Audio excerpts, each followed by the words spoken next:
Tunaendelea na somo letu ambalo kwa sehemu kubwa ni ujumbe ambao Mungu anauleta kwa kanisa lake. Ujumbe huu unasema pumziko la kweli ni kwa Yesu tu. Ukisema pumziko, maana yake kuna kuchoka, kwamba mtu anayepumzika anakuwa ni yule aliyechoka, na amechoka kwa sababu ya mizigo. Hakuna kingine kinachochosha, ni mzigo. Uwe mzigo wa kubeba kichwani, uwe mzigo wa mawazo, ni mzigo. Tukao tumezungumzia mizigo ya aina nyingi ambayo mtu anaweza akaibeba, na hakuna mtu anayeweza kabeba mzigo asiwe ana lengo namna ya kuufikisha, kwamba huo mzigo ataufikisha wapi. Anakuwa analenga, nimebeba mzigo huu, nitafika nao mahali fulani, na akifika mahali hapo atautua, kwa sababu amefika mahali ambapo alitaka kufikisha huo mzigo. Bwana Yesu asifiwe sana. Lakini tukasema kuna mizigo ya aina nyingi tofauti tofauti. Mizigo ya kawaida ya kimwili, lakini tukaangalia ule mstari wa msingi.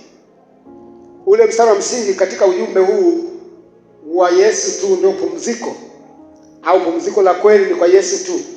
Mstari wetu wa msingi tuliupata katika Mathayo ile 11 mstari wa 28 hadi ule mstari wa 29.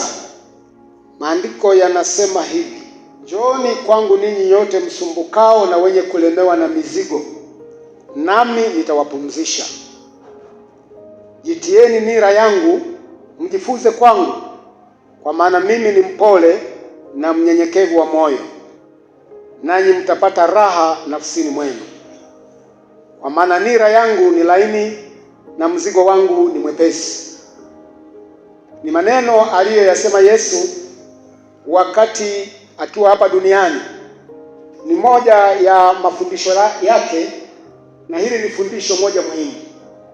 Hili fundisho limebeba kwanza wito. Limebeba wito wa kuwaita watu aliokuja kuwahudumia. Anasema njooni kwangu ninyi nyote. Hana upendeleo. Hapendelei watu fulani, hapendelei kabila fulani, hapendelei taifa fulani.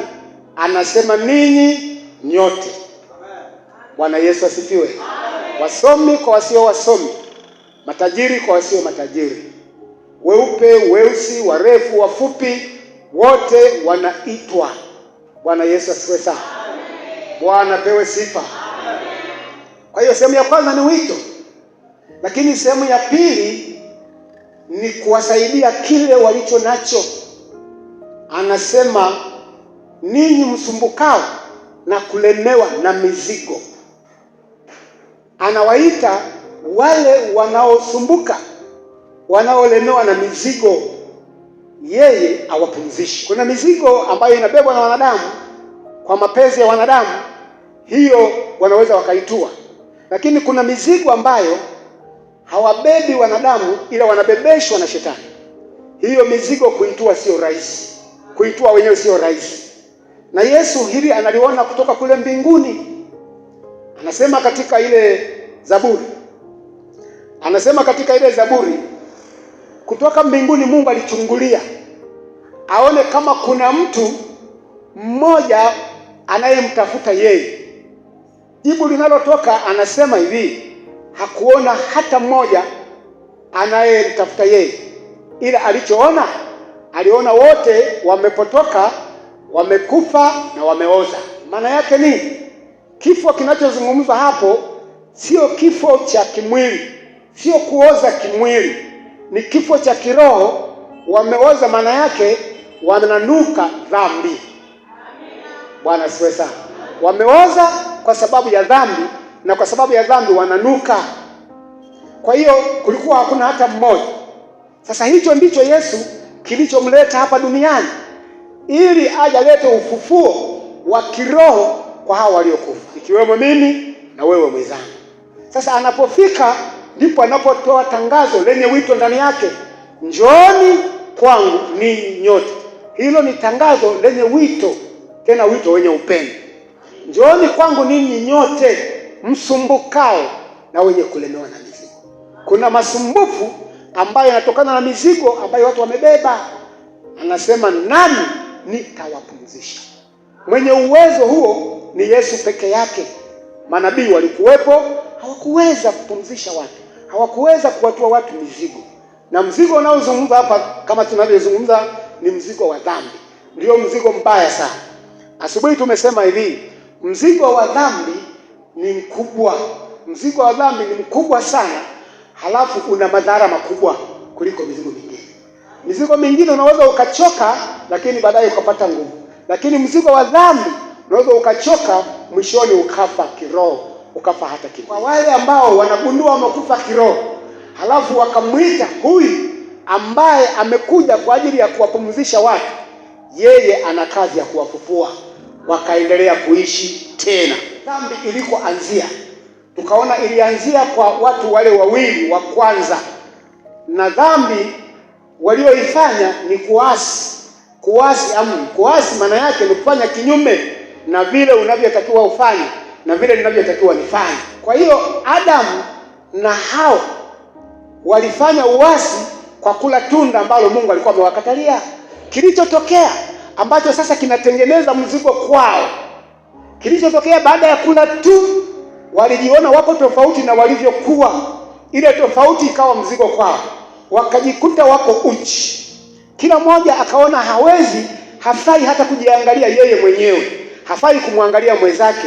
Wakakimbia, wakatawanyika huko na huko, wakatafuta majani wajifiche. Tayari umekuwa mzigo. Kwa hiyo walikuwa wakifanya kazi ambayo walikuwa wafanye mara ya kwanza. Wanafanya kazi ngumu ambayo walikuwa hawajaweza au hawajawaza kuifanya. Baada ya hapo, ukiendelea pale mbele kwenye ule mlango ambao tumeusoma, ule mlango wa 3, kitabu cha Mwanzo, kinachozungumzia habari ya anguko la Adamu na Eva, kinachozungumzia mizigo sasa walioanza kubeba. Wakaanza kubeba mizigo ambayo Mungu hakutaka wabebe, lakini sasa kwa kuwa wamefanya uasi wakabeba. Mwanamke akazidishiwa uchungu wa kuzaa. Mungu alitaka wazae vizuri, starehe, maana kuzaa ni baraka, kuzaa ni raha, kuzaa ni mpango wa Mungu, kuzaa sio mateso. Mateso yalikuja kwa sababu ya dhambi, ukawa mzigo. Bwana Yesu asifiwe. Mwanaume akatangaziwa atakula kwa jasho, wakati ilikuwa ale raha. Alitengenezewa ile bustani, alitengeneza Mungu mwenyewe, akapanda na matunda yakakomaa, yakaiva, akapewa ni kula tu. Alichoambiwa ni kuitunza basi. Lakini alipofanya dhambi, basi akapata mzigo ambao hakutakiwa kuubeba, wa kula kwa jasho. Tunapoendelea kuangalia hili somo letu au huu ujumbe, pumziko ni kwa Yesu tu, tukasema hivi, katika Biblia pia kulikuwa na watu wengi ambao walifika mahali fulani wakabeba mizigo ambayo Mungu hakutaka waibebe. Wakati huu hebu tumwangalie Daudi. Daudi ni mtumishi wa Mungu mzuri, Mfalme Daudi kwenye Biblia.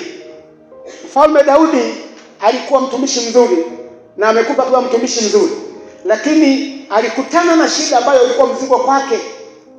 Siku moja wakati wa vita, wenzake wamekwenda kupiga vita, wenzake majeshi yamekwenda kupiga vita, yeye hakwenda. Na kwa kawaida ya wakati ule, vita ikitokea mfalme ndio anakuwa wa kwanza, tofauti na leo.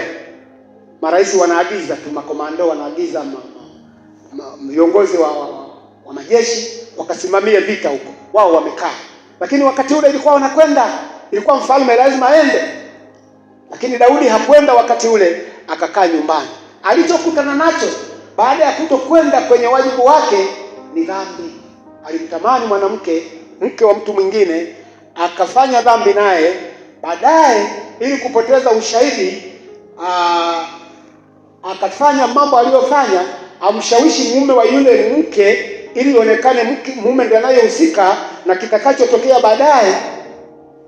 Mume hakukubali na Mungu alikataa hiyo, alitaka dhihirisho. Baadaye mwanamke anakuja kuzaa, anakuja kupata mtoto. Lakini kabla ya hapo, Mungu ameiona dhambi, Mungu ameona uasi ule, ameona dhambi ya uzinzi kwa Daudi. ameona dhambi ya uuaji kwa Daudi, amezini ili kupoteza ushahidi, anamuua yule mume wa yule mke ili kitakachotokea kisiwe na kesi, maana mwenye ambaye angeanzisha kesi amekufa. Akawa amefanya mambo mawili. Sasa Mungu akatuma nabii wake aende kwa mtumishi wake Daudi. Daudi amebeba mzigo ambao hajui kama ni mzigo, anaona kama ni raha, anaona kama amefaulu. Amepotezea, ameona kama amefaulu, amemuua yule mtu, amekwenda kumchukua mke wake, anaishi naye, anaona kama amefaulu. Na kwa mtu wa Mungu yoyote yule akifanya chochote kile ambacho ni dhambi, amebeba mzigo, halafu anapotezea. Kwa upendo wa Mungu, Mungu huwa anyamazi. Mungu huwa anamfuatilia huyo mtu na kumkumbusha. Ukiniambia kwamba mtu akiniambia kwamba nilifanya dhambi nikasahau, sio rahisi mtu akifanya dhambi kusahau. Bwana Yesu asifiwe sana. Halafu pia kuna dhambi nyingine unaweza ukatubia kwa nguvu kabisa, lakini inapofika wakati fulani hivi huwa unaweza ukakumbuka, niliwahi kupita mahali pale. Na hiyo huwa unaweza ukakumbuka ili kwamba kule unakoelekea usifanye kama ulivyofanya kule nyuma.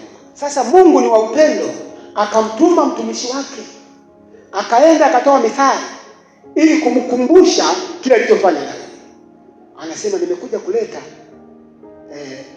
hadithi fulani. Kuna mtu mmoja ambaye alifikiwa na mgeni. Nathan, huyo mtumishi anaitwa Nathan, anamwambia mfalme Daudi, kuna mtu mmoja ambaye alifikiwa na mgeni nyumbani kwake. Sasa anatakiwa maandalie chakula. Akaandaa chakula, lakini mboga zile ambazo ilikuwa azitumie, ambazo zilikuwa ziwe nyama, akaenda akachukua mbuzi kwa baba mmoja ambaye alikuwa na mbuzi mmoja tu. Ameacha yeye mbuzi wengi, asimchukue mmoja amchinjie mgeni wake. Akaenda akachukua mbuzi ya mtu mmoja ambaye anayo hiyo tu, na anampenda sana huyo mbuzi wake au huyo kondoo wake. Sasa mtu wa namna hiyo afanyweje? Amemwacha hana kitu, yeye huku wake vimejaa vitu. Mfalme Daudi akasemaje? Akasema mtu wa namna hiyo anatakiwa afe, asionekane kabisa, maana amefanya ubaya. Aende nyang'anye kondoo mmoja, na ni huyo tu, ameacha kondoo wake wengi, halafu amnyang'anye huyu mwingine. Huyu hafai kuishi, anatakiwa kufa. Jibu la Nathan aliyetumwa na Mungu, anasema mtu huyo ndiyo wewe. Bwana Yesu asifiwe sana. Hebu tuangalie maandiko yanasema kitu hicho. Kitabu cha Samueli ya pili mlango wa 12 ule mstari wa kwanza hadi wa 14. Ndipo Bwana akamtuma Nathani aende kwa Daudi. Naye akamwendea akamwambia, palikuwa na watu wawili katika mji mmoja. Mmoja wao alikuwa tajiri na wa pili maskini. Yule tajiri alikuwa na kondoo na ng'ombe wengi sana, bali yule maskini hakuwa na kitu ila mwana kondoo mmoja mdogo ambaye alimnunua na kumlea, naye akakuwa pamoja naye na pamoja na wanawe, hula sehemu ya posho lake na kukinywea kikombe chake na kulala kifuani mwake, akawa kwake kama binti. Hata msafiri mmoja akamfikiria yule tajiri, naye akaacha kutwaa mmoja wa kondoo zake mwenyewe au mmoja wa ng'ombe zake mwenyewe ili kumwandalia yule msafiri aliyemfikiria, bali alimnyang'anya yule masikini mwana kondoo wake akamwandalia yule mtu aliyemfikiria. Ndipo hasira za Daudi ikawaka sana juu ya mtu yule. Akamwambia Nathani, aishivyo Bwana, aliapia hata kuapia, aishivyo Bwana, mtu huyo aliyetenda jambo hili hakika yake astahili kufa, naye atamrudishia yule mwana kondoo mara 4, kwa sababu ametenda neno hili na kwa sababu hakuwa na huruma. Basi Nathani akamwambia Daudi, wewe ndiwe mtu huyo, wewe ndiwe mtu huyo. Sikiliza, Daudi anaposikia hivyo anajielewaje? Anajisikiaje? Sasa ushahidi, anautoa ushahidi yule mtumishi wa Mungu. Anasema, Bwana Mungu wa Israeli asema hivi, nalikutia mafuta uwe mfalme juu ya Israeli, nikakuokoa na mkono wa Sauli, nami nikakupa nyumba ya bwana wako na wake za bwana wako kifuani mwako, nikakupa nyumba ya Israeli na ya Yuda. Na kama hayo yangalikuwa machache, ningalikuongezea mambo kadha wa kadha. Kwa nini umelidharau neno la Bwana na kufanya yaliyo maovu machoni pake? Umempiga Uria Mhiti kwa upanga, nawe umetwaa mke au mke wako, nawe umemuua huyo kwa upanga wa wana wa Amoni. Basi sasa upanga hautaondoka nyumbani mwako, kwa sababu umenidharau, ukamtwaa mkewe Uria Mhiti kuwa mke wako. Bwana asema hivi, angalia, nitakuondokeshea uovu katika nyumba yako, nami nitawatwaa wake zako mbele ya macho yako na kumpa jirani yako, naye atalala na wake zako mbele ya jua hili. Maana wewe ulifanya jambo hili kwa siri, bali mimi nitalifanya jambo hili mbele ya Israeli wote na mbele ya jua. Daudi akamwambia Nathani, nimemfanyia Bwana dhambi. Akamwambia Nathani, nimemfanyia Bwana dhambi. Nathani akamwambia Daudi, Bwana naye ameiondoa dhambi yako, hutakufa. Lakini kwa tendo hili umewapa adui za Bwana nafasi kubwa ya kukufuru. Mtoto atakayezaliwa kwako hakika yake atakufa. Mzigo wa dhambi ni mkubwa sana kuliko mizigo mingine. Daudi hakufahamu amefanya dhambi. Hakufahamu kwamba dhambi aliyofanya umekuwa mzigo ambao Mungu umemchukiza. Mungu amechukia na ule mzigo aliyofanya Daudi. Anamtuma mtu akamkumbushe. Lakini ashukuriwe Mungu, Daudi alichokifanya, aliposikia hayo, hakuwa mpizani, hakuwa mbishi. Alisema nimemfanyia Bwana dhambi. Hiyo ilikuwa ni toba. Bwana Yesu asifiwe sana. Ilikuwa ni toba. Mzigo wake wa kufa yeye ukaondoka. Mzigo wake wa kufa kiroho na kimwili ukaondoka. Akatangaziwa kupona. Nathani akasema, Bwana ameiondoa dhambi yako, hutakufa. Maana yake ilikuwa afe. Alikufa kiroho tayari, ilikuwa afe kimwili, azikwe. Na angekufaje? Kwa sababu ni mfalme, mpiganaji na vita, angeenda vitani, angepigwa, angekufa. Bwana asifiwe sana. Lakini mzigo ulibaki kwa sehemu. Anasema pamoja na hayo kwamba wewe utapona, ila mtoto atakayezaliwa atakufa, kwa sababu umemkufuru Bwana, umemdharau Bwana. Kuna watu wengi ndani ya kanisa la mahali na kanisa la ulimwengu, wanafanya dhambi, wanafanya mabaya, halafu wanapotezea. Unaweza ukapotezea, lakini kwa Bwana hakuna kupotezea. Kwa Bwana ukipotezea, utapotezea kwa mchungaji, utapotezea kwa mzee wa kanisa, utapotezea kwa mume wako, utapotezea kwa mke wako, asifahamu, lakini sio Mungu. Mungu lazima atafahamu. Bwana Yesu asifiwe sana. Sasa Yesu anatoa wito, njooni kwangu ninyi msifukao na wenye kulemewa. Kuna watu wamelemewa na uongo, ni mzigo. Yaani asipoongopa kwa siku, asipoongopa anaona taabu, analemewa, anaona lazima atafute kikundi fulani aende aseme uongo. Maana ile ni roho. Na roho ya shetani inatumikisha. Na mtu akiwa na roho ya shetani ndani yake, maana yake ni mtumwa kwenye roho. Na mtumwa lazima afanye anachotaka bwana wake. Mtumwa lazima afanye anachotaka bwana wake. Kwa hiyo roho ya uongo inakuwa ni bwana kwa huyo mtumwa. Roho ya uzinzi inakuwa ni bwana kwa huyo mtumwa. Siku zote mtumwa hana amri. Usiangalie vitu vikubwa ambavyo pengine mimi nimevitaja kwamba uzinzi, uchawi, uongo na nini. Lakini hata kale kakijicho kakuona uwivu juu ya mwenzako bado ni shida. Hata ile furaha ya kufurahi mwenzako anapopata shida bado ni dhambi. Yaani mtu anaingia kwenye jaribu, anaingia kwenye shida, halafu mwingine anafurahi kwamba tulisema atafika wapi? Alijidai wa kiroho sana huyo, atafika wapi? Ni chukizo. Bwana Yesu asifiwe sana. Huo ni mzigo. Huo unakuwa ni mzigo. Bwana Yesu asifiwe sana. Daudi akaona ule ni mzigo, akaona kumbe alibeba mzigo, akaomba wiki nzima yuko mbele za Mungu. Lakini kuna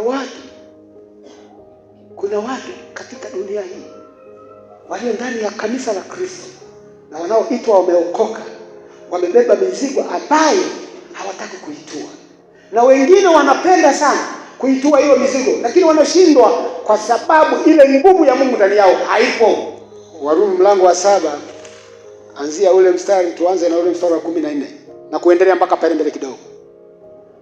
Anasema, kwa maana twajua ya kuwa torati asili yake ni ya rohoni, bali mimi ni mtu wa mwilini, nimeuzwa chini ya dhambi. Maana sijui nifanyalo, kwa sababu lile nilipendalo silitendi, bali lile ninalolichukia ndilo ninalolipenda. Nirudie mstari wa 15. Maana sijui nifanyalo, kwa sababu lile nilipendalo silitendi, bali lile nilichukialo ndilo ninalolitenda. Lakini kama nikitenda lile nisilolipenda, na ikiri ile sheria ya kuwa ni njema, basi sasa si mimi nafsi yangu ninayetenda hilo, bali ni ile dhambi ikaayo ndani yangu. Kwa maana najua ya kuwa ndani yangu, yaani ndani ya mwili wangu, halikai neno jema. Halikai neno jema. Kwa kuwa kutaka nataka, bali kutenda lilo jema sipati. Kwa maana lile jema nilipendalo silitendi, bali lile baya nisilolipenda ndilo ninalolitenda. Wako watu wanapita kwenye hiyo. Bwana asifiwe sana. Ana mzigo mzito umemlemea. Anasema, jana nilikwenda kwenye kikundi fulani, nikakaa nikawaongopea wale watu. Leo sitaki kusali kikundi chochote kile. Leo nitakaa peke yangu. Leo nitatembea huku na huku. Bwana Yesu asifiwe sana. Anatafuta namna ya kuutua mzigo yeye mwenyewe. Lakini wakati Yesu asema, njoni kwangu ninyi wote mnaolemewa na mizigo, hajui kwamba huu ni mzigo, ule uongo ni mzigo, ule uzushi ni mzigo, utapeli ni mzigo, kusema maneno mengi ni mzigo, hajui hiyo. Bwana Yesu asifiwe sana. Bwana asifiwe. Yesu akasema siku moja na wanafunzi wake, akasema hivi, kaeni ndani yenu nami ndani yenu. Neno langu likae ndani yenu. Neno langu likae ndani yenu. Kwa sababu pasipo mimi hamuwezi kufanya neno lolote. Kwa nini? Pasipo Yesu huwezi kutoa mzigo wowote ule wa kadhambi kale ambako kanakusumbuaga. Ile neno, njooni nyote msumbukao na wenye kulemewa na mizigo, ukiliangalia leo lipo. Kukicha kesho kaangalie Mathayo, iko pale pale. Kesho kuta iko pale pale. Kama utakufa Yesu hajaja, utaliacha linaendelea vile vile. Lile neno litakuja kukoma Yesu atakapolichukua kanisa lake. Bwana asifiwe sana. Hata leo wito unakuhusu, unanihusu. Sasa ni kuangalia maisha yako, kuna kamzigo gani? Mimi ninachoamini kila mmoja na kamzigo wake. Bwana asifiwe sana. Bwana asifiwe. Kila mmoja na kamzigo. Kuna mizigo mingine Yesu anakutua leo, unatembea unakwenda pale na pale, unaangalia nyuma, kumbe kamzigo kaka amenifuata. Tena unamwita Yesu anakaondoa. Bwana asifiwe sana. Unautua leo ule mzigo, unakaa unashangaa siku 2-3, kumbe ule mzigo ule pale bado. Tunamhitaji Yesu kila inapoitwa leo. Lakini kuna watu ambao akitua mzigo hata kionyeshwa na mtu kwamba bwana wewe una mzigo huu mzigo unakuhusu, sema huu sio mzigo wa kwangu, mimi sina mzigo kama huo. Mpaka mtafute sheria inayoonyesha kwamba naona picha hii, wewe sio wewe pale, mimi ni mimi pale. Aliyebeba kile nini sio wewe, ni mimi mwenyewe. Sasa kwa nini nakataa? Yaani kuna watu wanashindwa.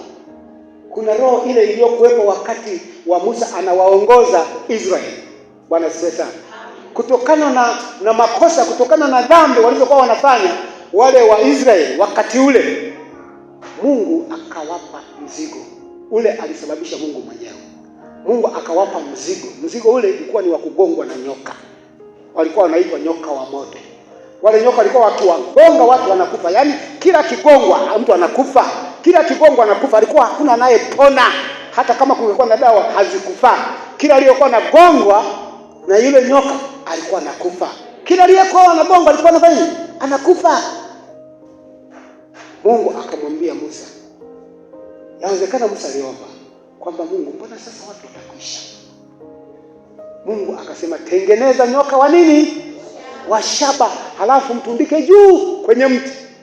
Halafu uambie wana wa Israeli, kila atakayegongwa na nyoka wa moto, atakayeumwa na nyoka wa moto, aangalie yule nyoka wa shaba.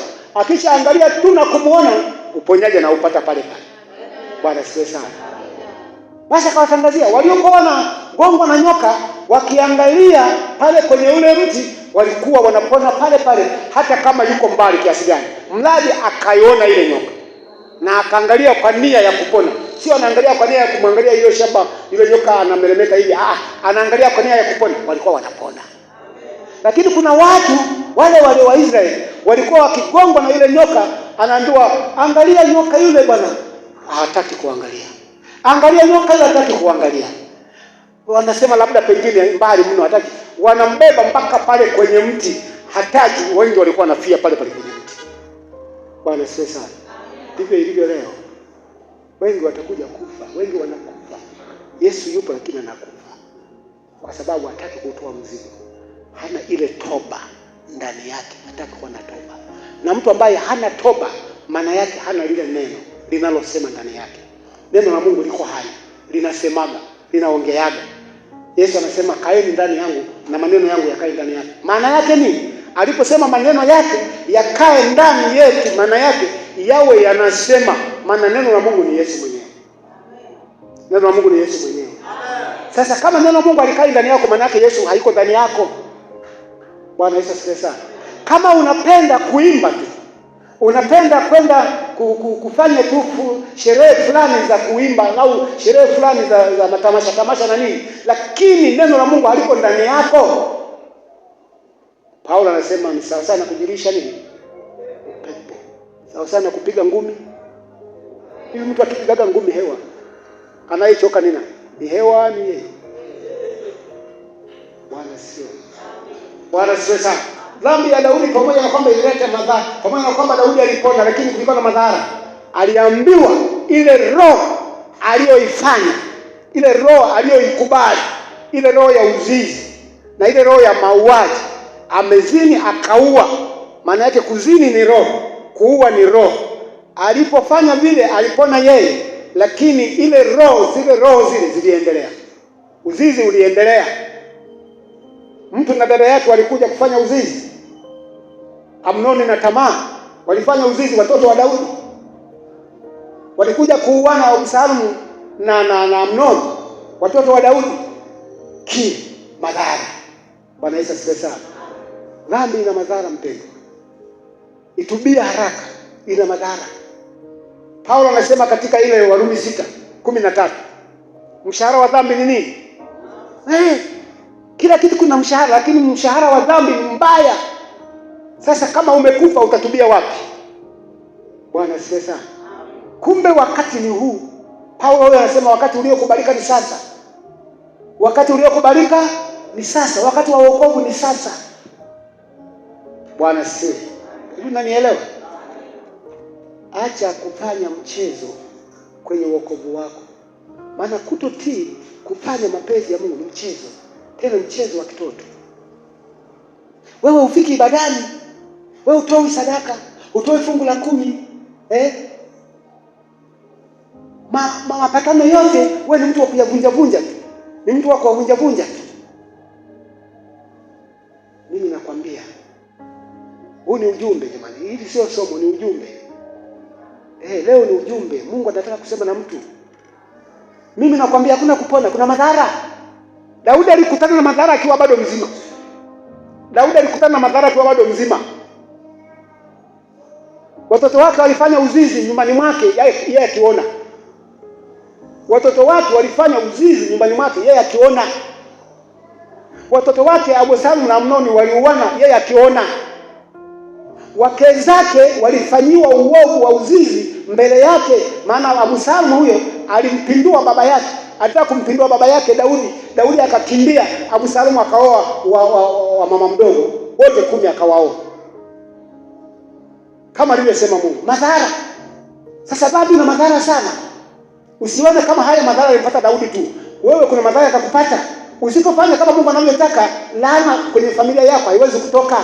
Utaona magonjwa, utaona mikosi, utaona barabara fulani, utaona fanya hiki akiendi. Hebu chunguza kitu gani unacho, kuna kesi gani kati ya wewe na Mungu. Bwana sasa. Mungu anakupenda. Mungu ananipenda. Anasema hapendi hata mmoja afe katika dhambi. Hapendi hata mmoja aishi katika dhambi. Anapenda watu wote waifikirie toba ya kweli. Na uhai ulio nao huu na muda unaopata huu, iwe ni kwa sababu ya kutafakari maisha yako, iwe ni kwa sababu ya kuona wewe ukoje. Usione umepata tu leo ili kwamba ufanye biashara, ili kwamba ulime, ufanye nini. Hivyo ni namba 2. Lakini namba 1, nimepata muda. Umepata muda ili niendelee kutengeneza maisha yangu. Utengeneze maisha yako. Tengeneza na Bwana. Muda niliopewa ni wanyongeza. Inawezekana jana ilikuwa niondoke. Useme mimi muda wangu wa kufa hujafika. Inawezekana ulifika, lakini kwa upendo wa Mungu anakupenda uendelee kuishi ili kwamba utengeneze yale yasiyofaa. Bwana siwe. Ujui sijui. Nani atakaye kuwa wa kwanza kuondoka kati ya mimi na wewe? Ujui, mimi sijui. Na hakuna anayejua wakati wa kuondoka. Hakuna anayejua ni siku gani ya kuondoka. Bwana Yesu asifiwe sana. Na huwa tunakuogopa sana kuondoka kwa kupelekwa kule Mapusungu au Lugegere. Huko tunakuogopa maana ni wakati wowote. Lakini kuja kwa Yesu kulichukua kanisa, huko tuko tayari wakati wowote. Tunasema tuko tayari wakati wowote Yesu akija kutuchukua. Bwana asifiwe sana. Kwa hiyo ni kuangalia mpendwa kwamba muda huu si muda wa kucheza. Si muda wa kucheza, ni muda wa kuangalia nini kinachotakiwa kifanye. Hata leo kuna Wakristo wengi katika kanisa la Mungu, kuanzia mahali hapa hata kanisa la ulimwengu, wana mizigo ambayo wameibeba. Kimsingi wengi hawapendi kuwa na hiyo mizigo ya dhambi, ila wamefungwa na ile hali ya kujihesabia haki. Bwana Yesu asifiwe sana. Sasa tumeliona lile andiko la kwa Warumi.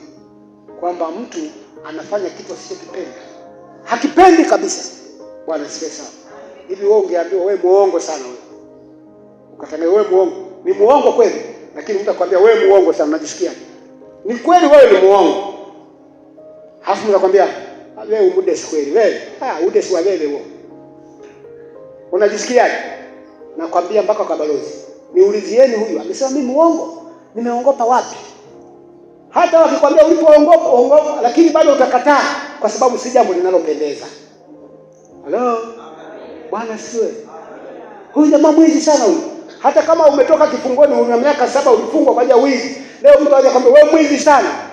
Nakwambia utakwenda naye mpaka polisi. Maana sio jina zuri. Na sio jina tu kwamba ni baya, lakini tendo lake ni baya. Tendo lake kwa Mkristo ni mzigo.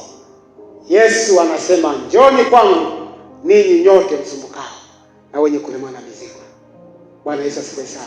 Naamini kuna mtu.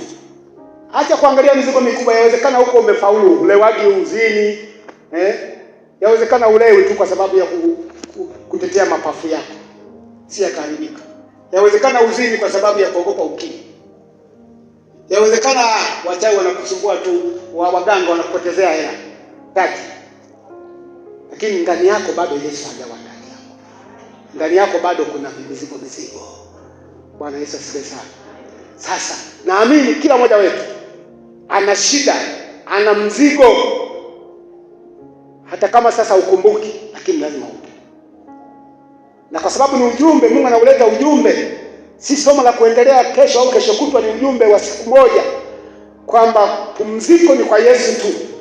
Basi kile kinachokusumbua, kile kinachokupaga shida, kama ni ndoa, kama ni wachumba, kama ni utoaji na kusumbua, unashangaaga wewe umekula tu fungu la 10. Unapata umekula tu fungu la 10. Unahuendelei. Unaona nikitoa sasa nitoa wiki ijayo, nitoa mwezi ujao. Kuna wengine wanasemaga hivi, sikutoa leo, nitakuja nilipizie. Shetani hatoi nafasi hiyo ya wewe kulipizia. Bwana Yesu asifiwe sana. Hatoi nafasi hiyo ya wewe kulipizia. ataendelea kukulimbikizia. Na shetani ni mbaya. Ubaya wa shetani ni kwamba huwa anaweka mzigo juu ya mzigo mpaka anapohakikisha yule mtu amefanya nini? Amekufa. Kwa sababu Yesu aliona hili akasema hivi, mwili haji au anakuja ili aibe, achinje na kuharibu. Hanaga lengo lingine, hata kama kikubembeleza kwa dhambi kama inakuwa tamu kama sukari, lakini mwisho ni jehanamu. Mwisho ni kifo. Bwana asifiwe sana. Kwa hiyo naamini ya kwamba kuna mtu ambaye ana mzigo anashindwa kuutua. Hata yale mawazo, hujafanya kitu lakini kila siku unawaza jambo fulani baya. Kwa jina la Yesu. Unaenda tena wazo linarudi. Toka kwa jina la Yesu. Ni mzigo. Kwa nini kila siku hilo lilotoka kwa jina la Yesu halitoki? Ni mzigo. Bwana asifiwe sana. Ni muda wa kumpelekea Mungu. Ni muda wa kumwambia Mungu, leo nimesikia ujumbe huu kwamba pumziko la haya ninayokutana nayo ni kwa Yesu tu. Na Yesu yupo. Na Yesu ametoa mwaliko, njooni kwangu ninyi nyote. Muda huu neno linaposomwa ndio muda huu anapokuita. Hakuiti uje kesho. Hakuiti uje kesho kutwa. Muda huu anapokuita ndio muda wa wewe sasa kumkimbilia. Bwana asifiwe sana. Basi karibu tuombe.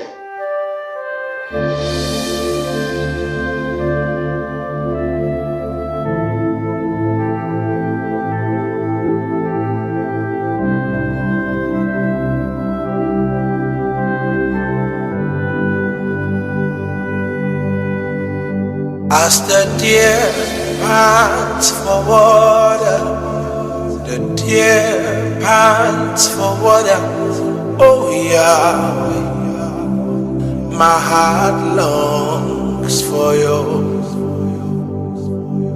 'cause you're my Father, Keeper, Savior, Redeemer and Friend. And you're the worship of my heart. So we join the heavens, we join the angels to shout Hosanna to Yahweh. That's why we call Yah Adonai. Adonai, Yeshua, you're the worship of my heart. That's why we call you Adonai, Adonai, Yeshua, you're the worship of my heart. We join the host of angels and call you Adonai. Adonai, my Yeshua, you're the worship of my heart. I call you Adonai,